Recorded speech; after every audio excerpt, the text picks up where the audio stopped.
Gente, eu tinha um vizinho americano. O nome do meu vizinho era William Reckwards, mas ele gostava de ser chamado como Bill. E o Bill era um cara muito metódico, um cara que não gostava de barulho, um cara que não gostava de zoeira, vivia só na casa do lado da minha, literalmente. Então ele não tinha esposa, não tinha filhos, não tinha pai, não tinha ninguém. A única pessoa que vivia naquela casa era o Bill. Lembrando que o que eu tô contando aqui não é uma história de alguém. Aconteceu comigo. Por algumas vezes, a gente fazia alguma coisa na casa, igual por exemplo, um dia nós estávamos reformando a escada da porta da frente de casa e ele achou que nós estivéssemos fazendo sem autorização da cidade, então ele chamou os inspetores da cidade. Uma outra vez estávamos fazendo um churrasco no quintal de casa, e estávamos fazendo um churrasco como o brasileiro faz, e aí porque tinha uma fumaça a mais, ele chamou a polícia, chamou os bombeiros, porque achou que a gente ia botar fogo. Em outra situação, o som estava um pouco alto, era 7 da noite, e ele chamou a polícia porque estava incomodando ele, e a polícia chegou e falou que a gente podia ficar ali até as 10 daquele jeito. Sempre existia alguma coisa que ele implicava com a gente, mas nós nunca havíamos interagido diretamente de conversar um com o outro, era sempre uma implicância desse jeito. Um belo dia, no meio do inverno bravo, ele saiu para poder tirar a neve, e eu e a minha mãe estávamos do lado de fora tirando a neve. Só que eu percebi que ele não conseguia, porque ele tinha um aparelho nas costas e ele estava com muita dificuldade. Então eu me dirigi até ele, peguei a pá e comecei a ajudar ele. Ele falou que não precisava, mas eu quis ajudar. E quando eu terminei de ajudar, ele tirou uma nota de $100 do bolso e queria me dar. Naquele momento eu falei com ele que eu não estava fazendo aquilo por dinheiro, mas sim, que se eu tivesse uma situação daquela, era o que eu esperava de outra pessoa. Ajuda. Foi o suficiente para que nós pudéssemos puxar assunto um com o outro, começar um diálogo, e eu nunca imaginaria que ali estava nascendo uma amizade longa e curta. O tempo passou e começamos a falar pelo telefone, começamos a se encontrar mais ali do lado de fora, e um belo dia ele me perguntou de onde eu era. Falei que eu era original do Brasil. E ele começou a perguntar, tal, e eu via que ele tinha um aparelho nas costas que começava aqui e ia até aqui embaixo, e ele tinha muita dificuldade de andar. E aí ele, naquela altura, né, eu também era fotógrafo, então eu fazia fotografia de casamento, shows, eu fazia o Brazilian Day aqui em Nova York, fazia um monte de coisas. Eu moro em estado de Nova Jersey, mas Nova York é do lado. E aí nós encontramos ali, entre aspas, um ponto em comum, porque ele era videógrafo, pelo menos assim foi que ele me disse. Um belo dia, ele me convida para ir na casa dele. E quando eu entro na casa dele, eu tive uma surpresa muito grande. A casa desse homem inteira era um estúdio. Na sala tinha câmera, todas as janelas eram cobertas e ele vivia ali no mundo dele. E o que eu não entendia é que ele não trabalhava. Aparentemente era só aquele mundo ali. Eu entrei na casa dele, vi as câmeras, vi as coisas todas, começamos a falar, porque assim, quando você encontra alguém que faz a mesma coisa que você, ou que tá ligado de alguma forma, o assunto flui. E eu lembro que nessa época o meu inglês desenvolveu muito, porque eu conversava muito com ele. Então, naquele dia ele falou comigo, cara, eu não consigo dirigir, eu preciso cortar o meu cabelo em Summit, que é uma cidade perto aqui. Você pode me levar? Posso, sem problema nenhum. Aquele era o primeiro dia que ele me pedia algo realmente. Depois daquele dia, ele me pediu para poder um outro dia levar ele no VA Hospital, que era um hospital de veteranos de guerra. Foi aí que começou a ficar interessante. E aí, comecei a levar ele 2 vezes por semana, porque ele falava que tinha que fazer um tratamento lá. E eu perguntava para ele o que ele tinha, ele sempre falava que tinha um problema nas costas, mas nunca me disse realmente do que se tratava. De uma vez passou para 2, de 2 passou para 3, e à medida que a gente foi ficando amigo, né, ele foi me contando um monte de coisas, que ele já tinha servido ao exército, que ele já tinha ido em vários confrontos, que ele já tinha ido em outros países, só que tinha alguma coisa misteriosa no ar. E a gente começou a conversar, ele por sua vez me perguntava muito sobre o Brasil, os costumes, até um dia eu levei pão de sal para ele ficou apaixonado pelo pão de sal. Foi na mesma época que eu comecei a conversar com a minha atual esposa. Nós conversávamos, eu conheci ela lá na outra rede social, ela morava em Santa Catarina, então eu mostrava para ele, olha, a moça que eu tô interessado nela, tal. Eu lembro disso como se fosse hoje, gente. E um belo dia, eu chego lá, ele me chama, né, de novo, quando eu abro a porta, ele tava muito mal, ele tava estranho. E aí eu perguntei pra ele o que estava acontecendo, que ele podia contar pra mim. E ele insistia em falar que o problema que ele tinha era apenas nas costas. Eu vou mostrar pra vocês onde ele morava, pra começar o vídeo, olha aí. Essa é a casa que o meu vizinho morava. Eu moro aqui e ele morava aqui. Aquela é a porta por onde eu entrava. Tá vendo? Então bora lá. Bem, vamos lá. Entrei na casa, ele tava no sofá, tava mal, eu perguntei pra ele o que eu queria, o que ele queria que eu fizesse, e ele falou pra mim pra poder pegar uns remédios pra ele, que aqui chama painkiller, que é pra tirar dor. Fui lá, peguei onde ele falou que tava no armário da cozinha, peguei, dei pra ele, fiquei ali esperando, e ele deu uma melhora. Eu comecei a perguntar pra ele: Bill, o que tá acontecendo? Por que você tá assim? E ele insistia em falar que ele tinha um problema nas costas devido ao trabalho que ele tinha durante toda a vida dele, mas nunca falava exatamente o que era. Ficamos ali conversando mais um tempo e ele falou comigo: você se importa se a partir de hoje, quando você vier aqui na minha casa, você fazer algumas coisas pra mim? E outra, será que você poderia também não fazer algumas compras pra mim, alguma coisa assim? Eu falei: cara, lógico que eu posso, não tem problema nenhum. Eu comecei a perceber que ele também não estava aguentando andar muito. E o que mais me deixava intrigado é o fato de nunca aparecer alguém naquela casa. Tipo, ninguém ia lá, só tinha ele. E eu perguntava pra ele sobre a família dele, ele falava que já tinha sido casado e que a família dele, a mulher dele faleceu, que ele nunca teve filhos, que aquela casa que vocês viram era dos pais, que os pais faleceram e ele ficou. E, cara, era o que ele tava falando. Mas teve uma informação que ele me deu, que ele tinha um irmão. E esse irmão tinha mais de 20 anos que eles não se falavam. E que o irmão dele trabalhava no Pentágono. Aqui nos Estados Unidos, no Pentágono. E eu falei: cara, nossa, seu irmão trabalha lá? E tal, não quis falar muito. Começamos de novo. E a voltar tudo de novo ao normal, ajudar ele, eu vinha fazer as coisas da minha vida normal, ele me ligava, e aí ele me ligou e pediu pra ir lá de novo. Eu fui, ele foi, me deu a chave da casa dele, e falou: se alguma coisa acontecer comigo, ele falou assim: you know what to do, você sabe o que fazer. E aquilo começou a me deixar um pouco preocupado, porque imagina, até então você tá ajudando uma pessoa que você conheceu, uma pessoa que no passado, né, só ficava reclamando, mas ao mesmo tempo que você conheceu e tá ajudando, você se apegou a ela e você virou um amigo dela. Eu, às vezes, falava alguma palavra errada ou pronunciava alguma coisa errada em inglês e ele me corrigia. Então, assim, a gente ficou muito amigo. Com o tempo, o Bill foi piorando. E ele já não aguentava mais subir as escadas para o segundo andar. Então, eu organizei o primeiro andar da casa dele para que ele pudesse viver ali, porque ele não podia subir. Gente, é deprimente demais. É muito deprimente uma pessoa sozinha, tá? E ele era duro na queda. Ele era um cara, assim, difícil de mexer. Às vezes ficava lá na sala dele conversando e tal. E às vezes eu tinha que ir pra Nova York pra fazer os casamentos, as coisas. E tinha umas lentes que eu alugava na Adorama que eram muito caras. Eram lentes de $7.500, $8.000. Só que eu alugava elas, né? Lentes que eu pagava 80, 90, $100 a diária. Só que ele tinha algumas lentes. E aí ele falou: você vai fazer algum casamento hoje? Eu falei: vou. Em vez de você alugar, pega aqui. Aí eu comecei a pegar do equipamento dele pra usar. Só que quando eu voltava pra devolver, ele falava: eu não tô usando, vai ficando. E assim eu fui fazendo, fui ficando com as lentes, usando, porque eu trabalhava direto. E assim foi uma lente, assim eu usei tripé, um tripé que ele tinha de fibra de carbono muito massa. E ele foi me mostrando as coisas e aos poucos, ele foi confiando mais em mim. Até que, durante todo esse tempo, eu não tinha acessado a casa dele toda, tá? Eu tinha ido no segundo andar apenas para entrar no quarto dele, que era logo depois no final da escada. Eu nunca tive curiosidade, e também não era entrão suficiente para entrar nos outros quartos para saber o que tinha. Então eu ia lá no quarto dele, pegava o que era para pegar, descia, isso quando ele me pedia para ir lá. Só que aí um dia ele me pediu para entrar num outro quarto. E eu subi. E quando eu passei por um corredor que levava para esse quarto, eu vi um quadro na parede. E esse quadro tava dando parabéns para ele por tantos anos de serviço na CIA. O cara trabalhou na CIA durante muitos anos. E aquilo ali eu olhei e falei: tá. Fui no quarto, peguei o que era pra pegar, desci, não falei nada com ele do que eu vi. E ele tampouco falou alguma coisa. Mas ele sabia que eu tinha visto. E às vezes pode ser, e eu nunca vou ficar sabendo, ele às vezes estava esperando que eu perguntasse, mas eu não perguntei. Fala a verdade com vocês, naquele momento eu só queria ajudar ele. Ele estava numa situação muito deprimente e só piorava. Chegou num momento que ele não aguentava ir mais ao banheiro. Aqui nos Estados Unidos as coisas não são por litros, são por galões, principalmente leite. Então o que acontecia? Quando acabava o leite e eu fazia compra, eu passei a guardar alguns botijinhas, alguns galões de leite, e aí ele fazia xixi naquilo, ele não tinha força para levar para o banheiro, e eu que levava o que ele fazia lá. Eu comprei uns negócios na farmácia que ele podia fazer as necessidades dele, e eu passei a levar para o banheiro.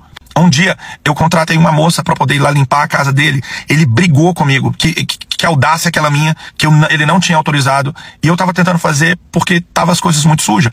Só que ele brigou muito comigo, não deixou. Conversa vai, conversa vem. Ele fumava muito. Eu saía direto para comprar cigarro para ele. E sem saber que ele tava me filmando as vezes que eu entrava na casa dele. Ele gostava de conversar comigo sobre as câmeras que ele tinha, que eram câmeras gigantescas de estúdio, equipamento de som, luz, tudo que ele tinha lá, né? E muitas das coisas eu tava usando no meu trabalho. E lembra que eu falei que eu levava ele no hospital de veteranos de guerra? Pois então, primeiro começou com um dia, depois 2, 3, e chegou no final, já eram 6 dias na semana. Eu levava ele todos os dias praticamente, só um dia que ele não ia pra fazer o tal do tratamento. E aí um dia, era o dia dele cortar o cabelo, ele não atendeu o telefone, eu tinha a chave da casa que ele já tinha me dado, comentei com a minha mãe. Eu acho que é hoje que eu vou saber o que tá acontecendo. Abri a porta, quando eu olhei no fundo do corredor, eu já vi ele no sofá, assim, com o olho fechado, fazendo assim, tremendo. Não hesitei, liguei pra emergência, a polícia, falei qual era a emergência, e a polícia conectou com o bombeiro, bombeiro não, com a ambulância, e chegaram aqui muito rápido. Começaram a tirar ele de lá, não tinha como colocar ele imediatamente numa maca, então eles ergueram ele assim de cada braço, e tipo, ele não subia a escada, mas ele andava. E o trajeto do sofá até onde a maca tava era curto, não era longo. E eles viram que ele dava condições de andar assim, pelo menos um pouco. Quando ele chegou no vão da porta, onde tem o quadrado da porta, ele colocou os 2 braços pra não sair, porque ele era muito apegado com as coisas dele. Aí eu virei e falei assim, Bill, let it go, vai, eu tomo conta aqui das suas coisas, vai se cuidar. Ele soltou o vão da porta, eles colocaram o cara na maca e levaram ele para o hospital. E ali eu fui acompanhando para poder saber o que estava acontecendo. E ele entrou em coma. Exatamente, o Bill entrou em coma. E ele ficou em coma durante 7 dias. Gente, é tanta coisa que aconteceu nesse meio tempo que eu não tô falando, porque senão ia dar trocentas partes. Mas, contando aqui para vocês e lembrando de tudo que aconteceu, é algo inacreditável. Essa é a segunda parte, e agora tá vindo a terceira parte, e a terceira parte é a final. Mas eu, inclusive, é tão grande que eu acho que eu vou escrever um livro contando no detalhe o que aconteceu. Porque durante 2 anos que isso se passaram, eu vivi momentos inesquecíveis e que me transformaram numa pessoa totalmente diferente da que eu era para quem eu sou. Durante aqueles dias que ele passou no hospital, eu não parava de me perguntar o que estava acontecendo. E, um belo dia, me ligaram do hospital falando que ele acordou do coma. Eu corri pra lá o mais rápido possível pra me saber como que o meu amigo, né? Naquela altura do campeonato, meu amigo estava. E confesso pra vocês que eu tava muito apreensivo. Afinal de contas, já eram 2 anos que eu tava tomando conta do Bill. E nós já havíamos conversado de tudo. Inclusive, um detalhe muito importante, o Bill não acreditava em Deus. E durante aquele período que a gente conversava, durante horas na casa dele, eu sempre mostrava minha fé em Deus pra ele. E com o passar do tempo, o Bill começou a acreditar em Deus, cara. Olha que mágico. Cheguei no hospital, entrei no quarto que ele tava. Cara, o cara não derramou uma lágrima. Pensa num cara duro, velho. O cara tinha uma personalidade muito forte. Ele olhou pra mim e falou, você salvou a minha vida. Você me deu mais 1 semana de vida. E eu, o quê? E aí foi quando ele me contou. Ele virou pra mim e falou, eu tenho leucemia. Eu tive a oportunidade de fazer o tratamento, eu não quis. Eu escolhi morrer. E durante todo o período que você me ajudou, você sequer se interessou, ou buscou saber, ou ficou me impertinando, ou qualquer coisa sobre o que eu tinha. Você se preocupou apenas em me ajudar, indiferentemente do que eu tinha. Meus braços já estão todos roxos, você precisou de me carregar para o banheiro, você precisou de trocar minha fralda, você fez coisas que ninguém faria por mim, ou eu teria que pagar para fazer. E você fez. Você me deu apoio psicológico, você, cara... E aí a gente começou assim, sabe, eu fiquei em choque. E do nada esse cara vira pra mim e fala, seu telefone tá aí? Eu falei, tá. Eu queria deixar uma coisa filmada pra você. Liga a câmera do seu telefone e filma o que eu vou falar. Eu vou colocar aqui pra vocês a filmagem. E eu já volto. This is William Steve Ratkowitz, and this is to Rodrigo Morales Lopez. I am giving as a gift to Rodrigo all of my video production gear, which includes video cameras, sound equipment, microphones, lighting equipment, everything, Macintosh computers, speakers, everything that I have that revolves in the use of video production, as well as a Nikon still camera, all of its lenses and all of its accessories. He has the right to do with those items as he pleases, and they become his responsibility from this point on. Okay, that's it. Óbvio que eu fiquei chorando como um doido, sem entender o que estava fazendo. E ele duro, você precisa ser forte, que agora mais do que nunca eu preciso de você, não tem muito tempo de vida, eu vou morrer. Você vai lá na minha casa, você vai pegar o título do meu carro, que era um Porsche, você vai vender esse carro, você vai pegar o dinheiro, você vai pagar o pessoal da máquina que eu tô devendo, que é a máquina que fazia a purificação do ar da casa dele por causa do cigarro. Você vai pagar minha cremação. Exatamente. Você vai pagar minha cremação, você vai fazer isso, isso, aquilo, outro, e você vai ligar pro meu irmão e vai contar o que tá acontecendo. Vocês têm noção?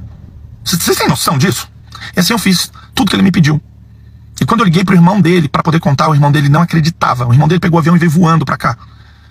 Só que o Bill já tinha entrado em fase final, ele já não falava, ele só acompanhava a gente com os olhos. E ele já tinha dito no hospital tudo que ele queria que fizesse. Ele tinha me colocado no testamento dele, gente. Me dando outras coisas também no testamento.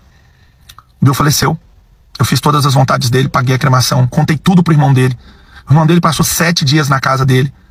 Chegava lá pessoas, chegou o caminhão lá, um caminhão, um baúzinho, com 3 homens, uma máquina de moer papel, cortar papel, picar papel. Esse pessoal ficou picando papel lá 2 dias. No porão da casa dele, que aqui chama de basement, tinha muito papel. Não sei que papel era aquele, mas tinha. Enfim, acabou aquilo tudo, o irmão dele me chamou pra jantar, a gente foi. Ele me perguntou se eu fiquei devendo se o irmão dele ficou devendo alguma coisa pra mim, eu falei que não. Ele me agradeceu, eu falei tudo que aconteceu. E ele, muito emocionado, falou comigo que eu dei ao irmão dele aquilo que muita gente não conseguiu dar. E essa história é tão louca porque o Bill era agente secreto. Então, durante o período que eu tava lá, o Bill investigou minha vida toda antes de confiar em mim. E eu descobri isso como? Depois que acabou isso tudo e que eu peguei os computadores dele, eu peguei as filmagens que o Bill filmava de mim, todas as vezes que eu entrava, todas as vezes que eu falava. Vocês podem imaginar como eu fiquei depois que ele falou isso? Vocês podem imaginar como eu fiquei escutando isso que vocês viram aí agora no vídeo? O irmão dele disse pra mim também, né? Queria te agradecer por você ter levado a palavra de Deus pro meu irmão. Como você disse, o meu irmão acabou por confiar em Deus. Ele nunca confiou em Deus, ele nunca acreditou em Deus. E pelo que eu tô vendo, até onde você me contou, ele foi confiando e acreditando em Deus. Eu disse pra ele, eu tenho certeza disso. Aquele tempo todo que eu passei com aquele homem foi bom pra ele, mas foi muito bom pra mim também. Gente, eu era uma pessoa que eu não aguentava ver sangue, eu era uma pessoa que, sabe, era cheio de nojo. Mas Deus me mostrou que quando é pra ajudar alguém, você vence todas essas barreiras. Não existia nojo mais. Eu trocava fralda, carregava ele, às vezes a pele dele tava fina, machucava, vinha sangue dele em mim, e eu fiz. E faria tudo de novo se uma pessoa precisasse. A história do Bill na minha vida me mudou por completamente. Eu fiz questão de trazer essa história aqui pra vocês, para que você possa refletir um pouco da sua vida e o tanto que você pode impactar na vida das pessoas. Sempre que você puder, estenda a mão ao próximo e ajude. Afinal de contas, nossa vida é muito curta e a gente não sabe quanto tempo a gente vai ficar aqui, porque aqui a gente só tá de passagem. Eu vou escrever um livro sobre isso. Eu vou contar no detalhe tudo que eu vi, presenciei ali dentro, porque era impossível fazer aqui em vídeo. E de antemão já queria agradecer pelo seu tempo e paciência de vir aqui ver essas histórias. É uma história real, verídica, que aconteceu comigo e que mudou a minha vida. Eu espero que de alguma forma possa mudar a sua. Obrigado. Eu acho que a maior parte das pessoas tem medo de morrerem sozinhas. É ou não é? Diz aí nos comentários. Que inclusive vou deixar o perfil dele aqui, porque ele disse que vai escrever um best-seller. E se você quiser comprar, você vai comprar com exclusividade. O que é best-seller? Livro que viralizou, digamos assim. E com certeza essa história vai viralizar. Eu acredito que esse é um dos maiores medos das pessoas, é de ficarem sozinhas. Não tem esposo, não tem esposa, não tem filhos, não tem pai, não tem mãe, ficarem sozinhas no mundo. E quando chega na velhice, acontecer isso, da pessoa ficar doente, não ter ninguém pra ficar com ela e acaba desistindo de um tratamento, como foi o caso desse cara. Ele desistiu de um tratamento porque pra ele não fazia sentido. Ele é sozinho, já é mais velho, não tem família, desistiu de viver. Apesar de todo o seu amor pela fotografia que ele adquiriu quando trabalhava na agência, né? Não vou ficar repetindo o nome aqui não pra não dar problema, tá? Mas quando ele trabalhava na agência, ele adquiriu esse amor por fotografia. E essas pessoas têm os melhores equipamentos que há, né? Então esse rapaz que se tornou amigo dele, que agora ele já é um homem mais maduro, mas na época ele era mais jovem, se tornou seu grande amigo e acabou herdando o amor que o cara tinha pela fotografia para ele. E outras coisas, né? Ele deixou outra herança para ele também, mas ele não citou no vídeo o que foi. O fato é que ele deixou o seu orgulho de lado, o seu nojinho, como ele diz, não é orgulho, né? Mas o seu nojinho, o medo de sangue, de algumas coisas, para ajudar uma pessoa, não uma pessoa 2 vezes, para ajudar uma pessoa. Até quando ele desmaiava, por conta que ele tinha medo de sangue e tudo mais, isso não aconteceu. Por quê? Porque aquilo que é mais forte, que arde dentro da gente, pra gente fazer, ela supre tudo isso é passageiro. Na hora você não tá pensando nisso, você só tá pensando em ajudar a pessoa precisa, a pessoa não tem ninguém, você tá pensando em ajudar a pessoa, e foi exatamente isso que ele fez. E o que eu tô falando aqui faz todo sentido para as pessoas que gostam de resgatar animais. Elas não têm nojo do animal, por mais que o animal esteja com a lepra, por o animal esteja com alguma doença, esteja sujo, ela não tem nojo do animal, ela pega o animal, leva pro veterinário e faz tudo porque ama, porque quer cuidar daquele ser. E assim, são as pessoas que gostam de ajudar outras pessoas. As pessoas que têm empatia. Pessoas que ajudam um morador de rua. Pessoas que ajudam outras pessoas que não conhecem. Que socorrem uma pessoa de um acidente e não tem medo dela ter alguma doença para transmitir para ela, mas ela vai lá e socorre. Que isso pode acontecer. Inclusive aconteceu comigo. Já socorri pessoas que estavam completamente... E eu peguei a pessoa para socorrer e nem pensei nessa possibilidade, porque a gente não sabe de vida de ninguém. Mas na hora de socorrer, a gente não pensa nisso. A gente só pensa em socorrer a pessoa. É ou não é? Deixa nos comentários o que foi que você achou dessa história e se você tá esperando que o cara, no final, ia revelar que, além do irmão dele trabalhar no Pentágono, ele fazia parte da CIA. Incrível, não? Curte, comenta e compartilha. Me segue para mais vídeos como esse.